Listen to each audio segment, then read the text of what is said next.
Bueno, y en este caso va a ser Alicia Ramos, que ha entrado recientemente en la sección, vamos, de hecho la admitimos en la última reunión y bueno, estaba con muchas ganas de pertenecer y bueno, y yo aprovechando esas ganas le he dicho, venga, al lío.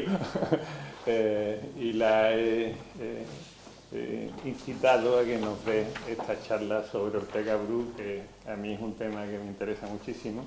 Y bueno, como soy el presidente, pues pongo los temas que a mí me interesan. Bueno, Alicia tiene un currículum impresionante. Es muy largo, no lo lea todo. Aunque ella es muy modesta, pero es doctora cum laude en fenomenología de la religión, hizo filosofía pura en Sevilla o en Granada. En Sevilla. En Sevilla. También ha hecho historia del arte en Sevilla. No, historia del arte en Granada. En Granada, perdón, que tengo todos los datos al revés. Vamos, yo lo tengo al revés. Bueno, nada más que con esos dos datos os podéis hacer una idea del bagaje que tiene. Ha escrito bastantes cosas y una de ellas ha sido sobre Ortega Bru y me ha parecido que es un tema interesante para que nos hable ahora ella. Así que yo no digo más. Pues nada, muchas gracias. Bueno, pues en primer lugar os agradezco a todos la asistencia a esta conferencia. La intención, como forma parte de, que ya la he nombrado, de estas charlas dentro del Instituto de Estudios Campos Gibraltareños y que después vamos a hacer la reunión, pues voy a cortarla, voy a intentar ser breve, en torno a unos 40 minutos, 45, para que después podamos celebrar la reunión en este espacio, que creo que si no, no nos va a dar tiempo, nos cierran el edificio. Y bueno, para mí siempre es un placer hablar de Luis Ortega Bru, porque es un artista con cuya obra he trabajado muy de cerca, muy intensamente, sobre todo para hacer la guía del Museo Municipal de la que he hablado, del Museo Ortega Bru, cuya guía pues la escribí y la verdad es que fue un trabajazo. Y estuve analizando obra por obra todo lo que hacía Ortega Bru, pero ya no era suficiente con analizar las obras que teníamos aquí en San Roque, sino que había que ampliar para ver la trayectoria de este artista. Entonces yo he titulado la conferencia Luis Ortega Bru, desgarro y pasión de un artista polifacético. Quiero siempre dejar claro, porque todos tenemos en nuestra imagen a un Luis Ortega Bru imaginero, siempre pensamos en sus imágenes de Semana Santa, pero Luis Ortega Bru es un artista mucho más amplio, es un artista que tenía muchas inquietudes artísticas, no solo el mundo de la imaginería es el mundo en el que él se dedica, o sea, lo que se gana la vida, él al final es lo que pudo trabajar realmente. Ahora un poquito os hablaré un poco de la biografía del artista porque marca toda su vida. El concepto de desgarro me parece siempre que impregna toda la obra de Luis Ortega Bru. El desgarro para él es una experiencia vital que surge en los años de la guerra y esta experiencia vital va a marcar toda su trayectoria artística. A veces conocer la obra, o sea, conocer la vida de un artista te da muchas claves interpretativas de lo que es para el análisis de su obra, de lo que él quería decir. Después pasa el tiempo y cada uno, y con el paso del tiempo vamos reinterpretando las obras, pero estamos hablando de artistas más o menos recientes, un artista que además era uno de los imagineros andaluces más importantes después del siglo XX, por su propio estilo, por crear un estilo nuevo dentro de esta Semana Santa, pero siempre quiero dar, y la idea mía en esta conferencia es dar una imagen general de las distintas facetas artísticas y las distintas exploraciones que hace en distintos mundos artísticos, porque se le conoce como imaginero, pero también tiene una obra pictórica que es muy poco conocida, pero también tiene obras más relacionadas con las vanguardias históricas que son bastante interesantes y obras que son que pertenecen o se pueden ver desde la corriente del informalismo escultórico, que era la corriente coetánea en su momento histórico. Lo que pasa es que él no pudo ya dedicarse a eso pues, porque estaba en este mundo imaginero. Empiezo con una imagen con la que me gusta siempre introducir a Luis Ortega Bru. Siempre uso la misma, pero es que me parece que es la más indicada, porque aquí vemos, esto es un cuadro de Daniel Zurita, también un sanroqueño, que le hizo un retrato a Luis Ortega Bru. En este retrato Luis Ortega Bru rompe, o sea, este retrato para mí rompe con la imagen de Luis Ortega Bru que la gente tiene, porque no es una imagen, ahí no está esculpiendo un Cristo. Esta es la imagen que todos tenemos y esta es otra. Ahí está haciendo su obra, que es el eco, la que intenta representar aquí Zurita, a una obra que ahora veremos un poquito algo de ella, porque esta obra sí que, al igual que sus Cristos, él siempre dirá que están llenas del desgarro de la guerra, del sufrimiento y todo esto que sintió en la guerra se ve impregnado en la representación de los Cristos, también se ve impregnado en esta obra. Esta obra es profundamente desgarro, este eco. Y ahora un poquito lo iremos analizando. Os hablo de su vida.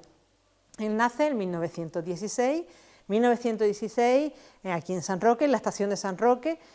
Su familia tiene cierta vinculación política aquí en la ciudad, pero trabaja en un taller de alfarería y él empieza a trabajar el barro siendo muy, muy joven. Y por eso conoce también la técnica del barro. Hay muchísimas obras suyas en barro. Cuando muchos imagineros lo que van a ir trabajando en es, digamos, escayola, y de escayola hacen sacado de punto a madera, él hace muchos primeros pasos en barro y después los pasa a escayola. El barro era algo que se le daba muy bien y que manejaba a la perfección, y se ve que desde muy pequeño era algo que había aprendido a manejar. Él empezó yendo a una escuela que se llamó, la que después se llamó Escuela de Arte y Oficio, que es escuela elemental o algo así de oficio en la línea, y estuvo ahí un año por lo menos o dos, porque por documentación sé que estuvo un año, pero no sé si también pudo que estuviera otro. Y en ese momento, eso fue en el 32-33 o por ahí, y después ya salta la guerra. Cuando empieza la guerra en el 36, su madre, toda su vida queda truncada, porque realmente su madre desapareció, nunca se supo de ella, la fusilaron, no se supo nunca ni dónde estaba el cuerpo en los primeros días de la contienda. Y él fue al frente con su padre. Estuvo 3 años en el frente, probablemente vivió los momentos de los más dramáticos de la Guerra Civil Española, por ejemplo, en la desbandada, hay muchas opciones de que estuviese por ahí y de que lo viviese en persona, e igualmente pues otros momentos históricos de la guerra. Entonces, fueron 3 años muy duros para él, además siendo en plena juventud, porque cuando una cosa así nos coge en plena juventud, y ya no solo fueron 3 años de guerra, sino que después de la guerra se sacó un bando de que las personas que no habían cometido delito de sangre podían volver a sus pueblos, y él volvió junto con su padre fue acusado de delito de sangre, fue fusilado, entonces, y él fue a la cárcel otros 3 años, entonces estamos hablando de 6 años en un momento vital que es la juventud de una persona y que le marca completamente su vida. En los 3 años de cárcel el expediente penitenciario está digitalizado por Diputación, creo que es, lo buscáis en internet, está. Ahí se ve que él entra y sale de la cárcel, no está todo el tiempo encarcelado, pero va siendo trabajador penado, va trabajando en un sitio y en otro. Tiene entradas y salidas de la cárcel y estuvo 3 años y 6 meses, no fueron exactamente 3 años, que era la condena que le correspondía. Y entonces, pues, después de este bagaje, que ya no son 3, sino que son 6 años, en plena juventud de una persona, de los 20 a los 26 años, puede imaginarse cómo queda esta persona. Además de que queda sin familia, su familia está completamente destrozada, queda sin padre, queda sin madre, uno de sus hermanos además había muerto, pero fue por un accidente en medio de los años estos de la guerra, quedan sus 2 hermanas, y él pues intenta hacer algunas cosas en San Roque, pero al final se va a Sevilla. Será en Sevilla donde comienza a trabajar en los talleres de arte granda, y en talleres de arte granda es cuando él aprende realmente el oficio de imaginero y cuando aprende imaginería. Los talleres de arte granda son unos talleres que tienen, digamos, el control de la iconografía. Son muy serios iconográficamente con los temas, con lo cual él aprende muchísima iconografía. Luis Ortega Bru sabe mucha iconografía. No, hacer imágenes de Semana Santa no es yo hago un Cristo, lo tallo como a mí me dé la gana, no es así. Tiene que llevar una serie, dependiendo del modelo iconográfico que sea, tiene que llevar una serie de elementos que son los que te dan la interpretación iconográfica.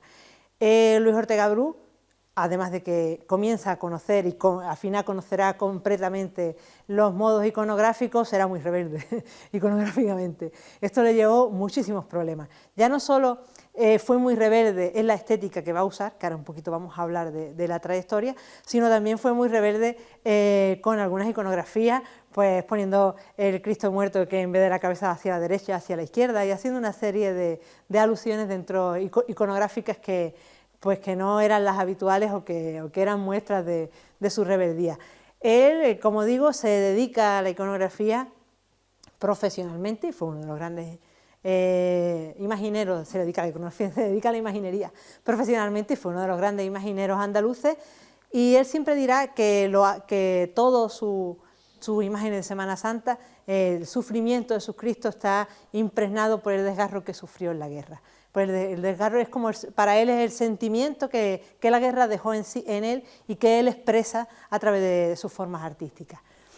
Y ahora les voy a ir poniendo, bueno, esto es una frase que me gusta de Luis Ortega Bru, que dice: de tanto trabajar con el barro, llegué a tener tal confianza que me resultaba facilísimo hacer con ellas cosas con alma. Las cosas con alma es lo que caracteriza a Luis Ortega Bru. Luis Ortega Bru, el arte de la imaginería comienza, digamos, bueno, podemos irnos al barroco, pero la imaginería más famosa, o la de Semana Santa, comienza en el barroco. En la época barroca se tiende a una representación naturalista. Esos tipos del barroco, con los grandes artistas, ¿no?, que son Martínez Montañés, Juan de Mesa, todos estos artistas del barroco comienzan a reproducirse a lo largo de los siglos en la Semana Santa española. ¿Qué ocurre? Que ha llegado el siglo XX, han pasado 3 siglos y se siguen repitiendo las mismas formas. Luis Ortega Bru vino a revitalizar todo eso. Por eso es un poco este imaginero que da una nueva expresión a esta Semana Santa. Y es por ese interés por hacer cosas con alma, ¿no? Cosas con alma que son con su alma, con su expresión interna. Estas son obras que son muestras del naturalismo más puro barroco. Las traigo para que veamos un poco cómo transita en los distintos estilos. El naturalismo de Luis Ortega Bru pues lo hace, por ejemplo, en el Cristo de la Buena Muerte, busca el rostro de personas, él busca el rostro de personas que conoce, busca cuerpos de personas, brazos, piernas de personas que va conociendo y las va retratando para que sean completamente realistas. ¿Qué se busca con el naturalismo en la Semana Santa? Se busca la empatía, porque la misión de estas imágenes es que difundir ese mensaje de Cristo entre el pueblo, hacerlo público, entonces hacerlo conocido por todos, que todos puedan sentir el sufrimiento de Cristo. Un poco esta es la idea, generar esta empatía con la población. Entonces eso se logra a través de unas imágenes que sean realistas. Entonces el Cristo de la Buena Muerte de Luis Ortega Bru, que está aquí en San Roque, es una obra que está muy inspirada en la del Cristo de los Estudiantes de Juan de Mesa de la Universidad de Sevilla, y después está en la Piedad de San Roque, ¿no?, que es, digamos, la obra magna que Luis Ortega Bru tiene aquí hecha en San Roque, que es una obra que ahí ya vamos viendo, es claramente naturalista, pero ya vamos viendo algunos elementos que nos hablan de los intereses de Luis Ortega Bru. Por ejemplo, ya en el manto de la Virgen, bueno, ya está todo tallado, eso no es una imagen para procesionar, porque las imágenes para procesionar, pues por ejemplo, ese Cristo es muy parecido al que está en la línea de la Concepción, en la Inmaculada. Y el Cristo de la Inmaculada es prácticamente el mismo, pero la Virgen vemos que son solo la cabeza y las manos, y el cuerpo pues va vestido, se le quita peso. Y además pues también en las obras de Semana Santa trabajan otros artesanos, trabajan ¿cómo se llaman?, los bordadores, las personas que bordan los paños, y también trabajan pues los floristas, hay miles digamos que es una expresión artística que aúna muchas artes, porque incluso la música de las bandas de Semana Santa, o sea que es algo que no es solo las imágenes, el mundo de la Semana Santa es más complejo. Pero esa imagen, como digo, es una imagen de bulto redondo, son 2 imágenes realmente, el Cristo y la Virgen, y en el paño de la Virgen tiene los brazos abiertos y el paño está completamente tallado y tiene marcas de gubia. Esas marcas de gubia ya te están haciendo ver que es una escultura. y está rompiendo la empatía, está rompiendo ese juego digamos, de empático, de tu sentir el sufrimiento. Tú ya estás viendo ahí una distancia, estás creando una distancia al crear esas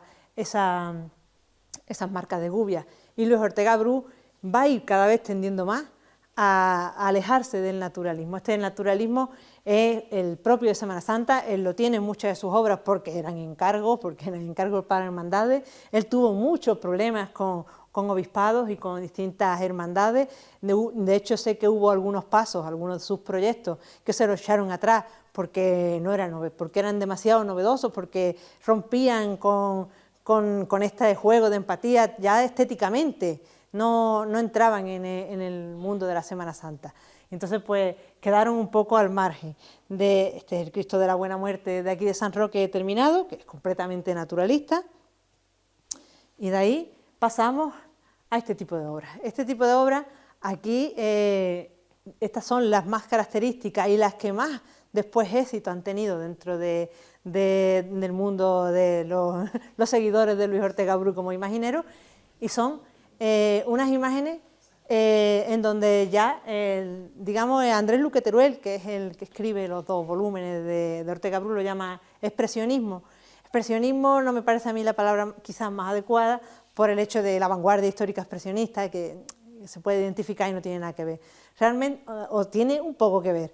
Realmente a mí me gusta más el naturalismo expresionista, porque él parte de ese naturalismo a una forma de representación en la que los estados subjetivos empiezan a tener más importancia que el realismo de las esculturas. Por ejemplo, en el sayón que está en el centro, que es un sayón romano que está azotando a Cristo, la maldad del sayón ha deformado completamente su cara. Y veis una cara completamente deformada. Cuando se ve, ese es un modelo intermedio, cuando se ve el modelo final que está en Manzanares, había gente que ha llegado al museo y me ha dicho, yo he visto la imagen terminada y da miedo, los 2 sayones, son 2 monstruos, tienen las caras completamente deformadas, y después ya tiene policromía y tiene otras formas, pero son formas que dan un poco de miedo, ¿no? Digamos que está hablando de la maldad que ha deformado el rostro en el Moisés, que se parece al Moisés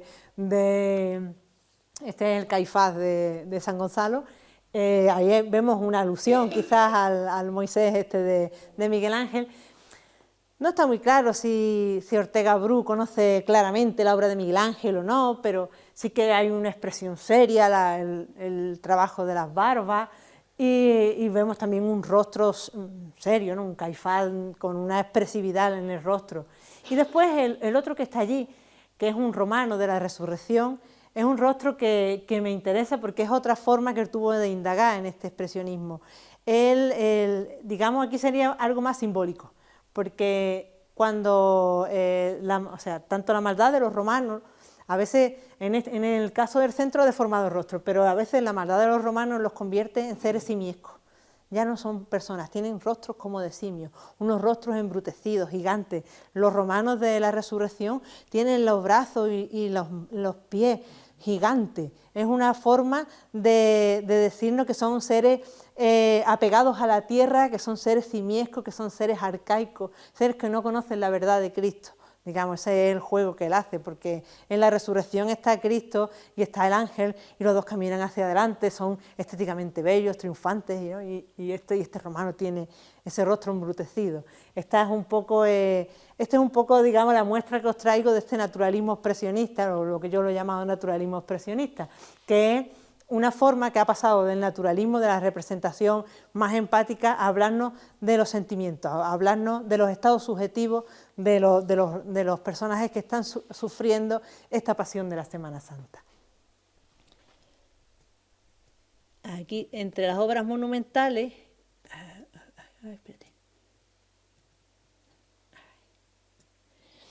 pues él comienza, al final de su vida, comienza a hacer una serie de obras que son obras mucho más monumentales. En este caso las 2 más monumentales son esta Resurrección y el Éxodo, que está aquí en San Roque. Son obras, digamos, ya de una madurez.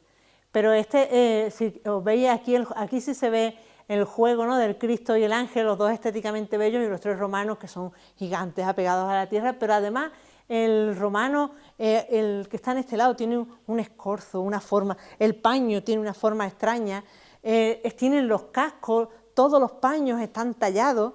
Esto está hablándonos de, esto ya sí es un acto de reverdía pura, porque él quiere ser un escultor, y él no quiere que a su escultura pues las vistan. Entonces, pero en Semana Santa tus esculturas tienen que ser vestidas, pero él no quiere que las vistan, él quiere hacerlo todo, quiere hacer el casco, quiere hacer el traje, quiere hacer las armaduras, quiere hacer todos los paños, y ahí no permite que nadie más trabaje, con lo cual esta obra fue rechazada. Se supone que hay distintas versiones, ¿no?, de que hubo problemas con la hermandad dijo que no. En la hermandad también dice que no, que ellos sí querían la imagen, pero que fue el obispado el que no permitió que esta imagen, que era muy novedosa, que con esos escorzos, ¿no?, ese movimiento de los romanos, esa mezcla de estilos, ¿no?, de lo bello y lo feo, todo mezclado en un paso que no resultó que no era muy del agrado y que tampoco era muy iconográficamente aceptado. También el Cristo resucitado parece ser que tiene que llevar las llagas y no las lleva. Hay una serie de elementos que está hablando, ya os digo que este es un paso que es pura reverdía. Esto lo hizo él de Sevilla, yo me he quedado en Sevilla en taller de arte grande, pero él de ahí también trabaja en Jerez, también trabajará en Madrid. En la época de Madrid es la época más relacionada con el arte de vanguardia, del que hablaremos ahora un poquito después, y después de Madrid vuelve otra vez a Sevilla, y ya en Sevilla es donde él muere. Bueno, en verdad de Madrid fue a Jerez y de Jerez a Sevilla. Digamos, esa fue la trayectoria final de Luis Ortega Bru.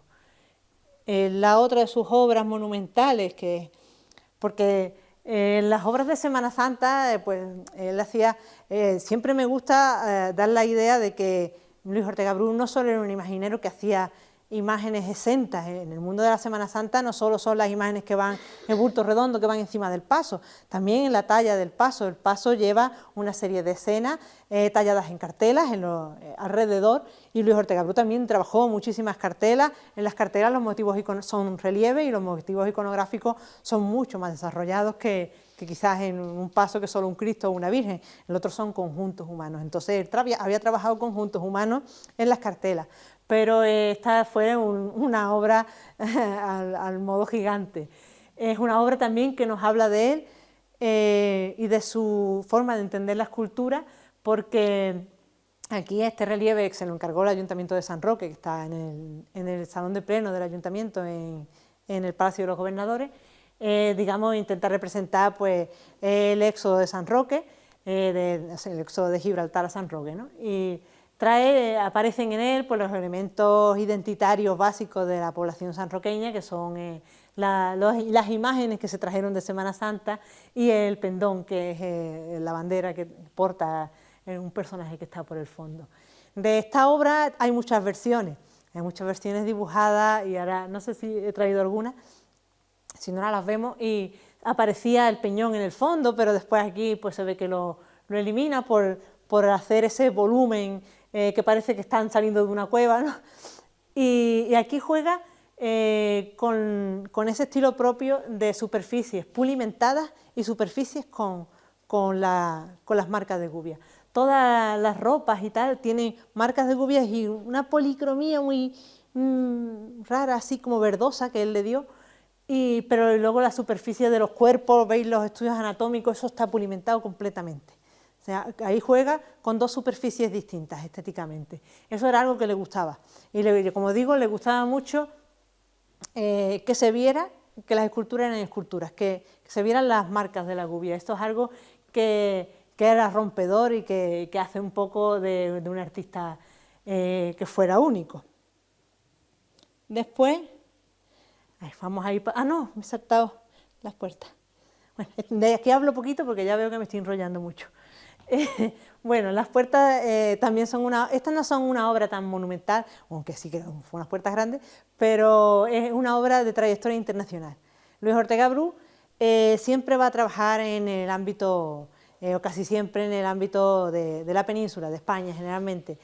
Él, por ahí leí que había conseguido una beca para Italia, pero que desde Falange se la habían denegado, que tenía prohibido salir de España. Él, desde luego, de España no sale a estudiar a otros artistas, no sale a Italia, no sale a ninguna parte, pero tiene algunos encargos, creo que alguien de México también le encarga alguna vez algo, pero no tiene encargos así internacionales importantes, salvo este. Este es un encargo que después va a tener una gran relevancia histórica, que son unas puertas, pero aquí no hizo él todas las puertas.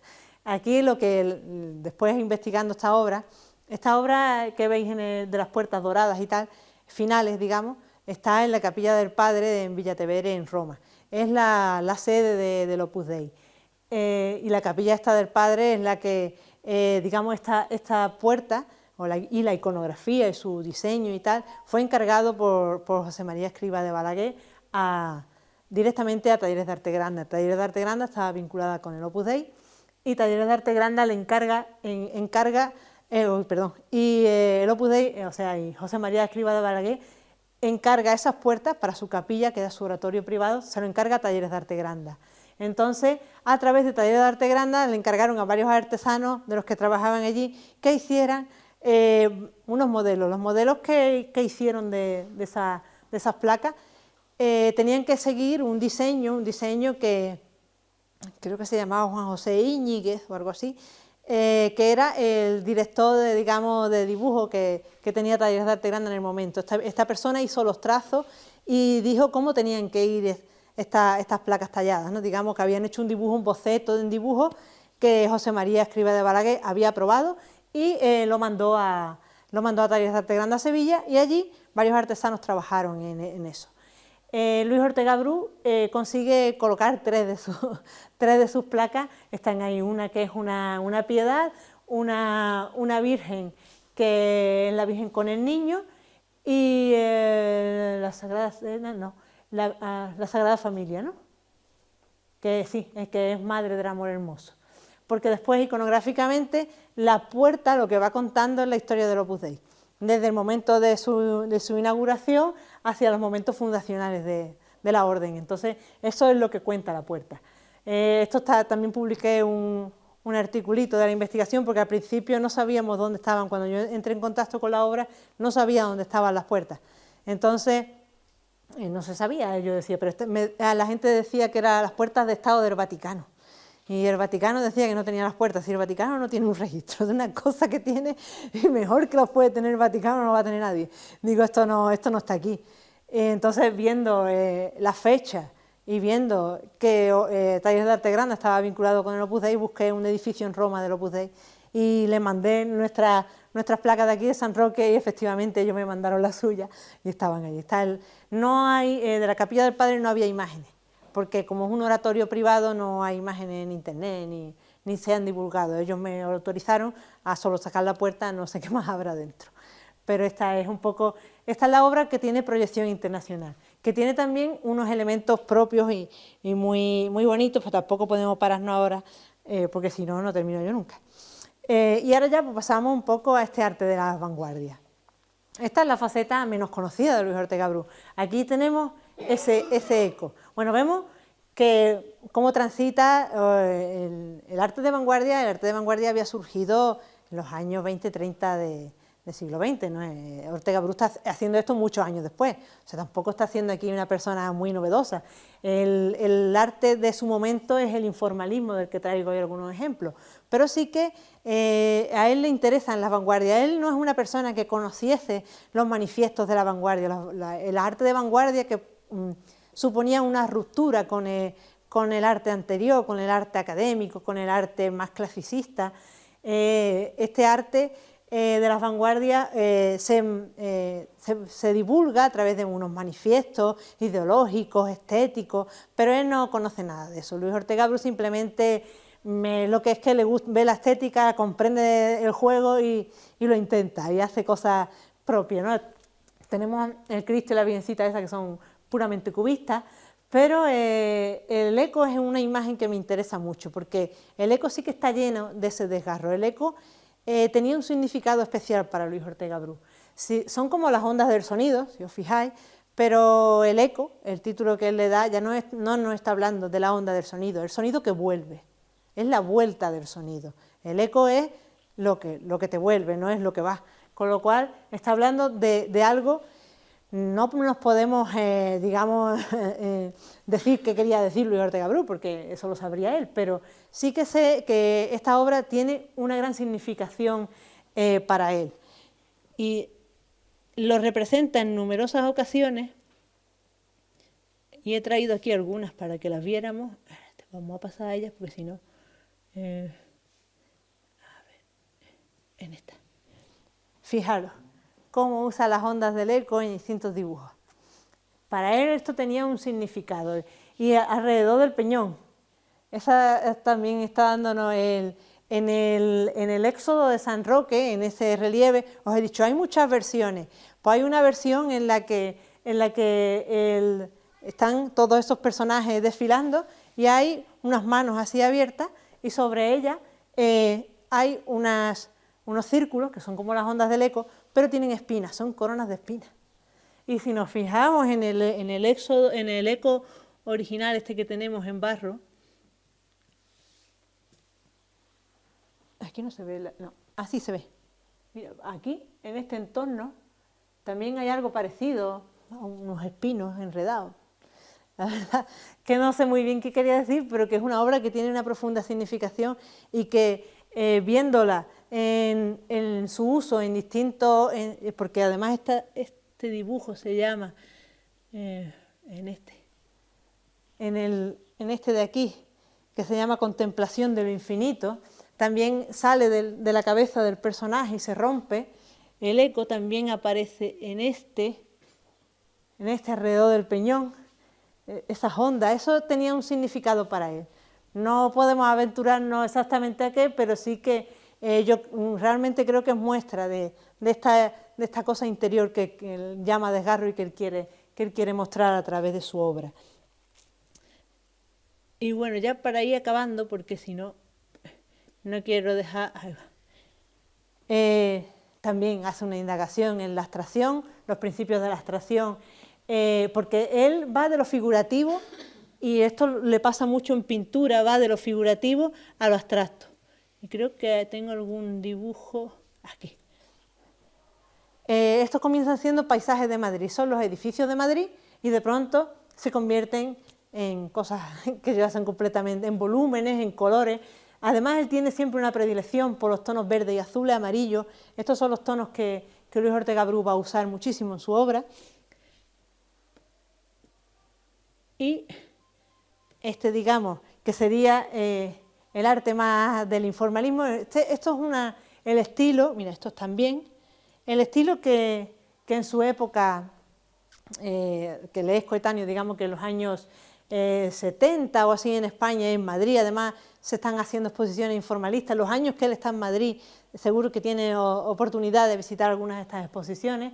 Son obras que siguiendo a Juan Eduardo Cirlot, digamos que es la persona que define informalismo en España, pues él va a hablarnos de que es un arte una serie de artistas que para él Tapies, por ejemplo, es uno de los grandes artistas informalistas, pero no es escultórico, no es de escultura, es de pintura.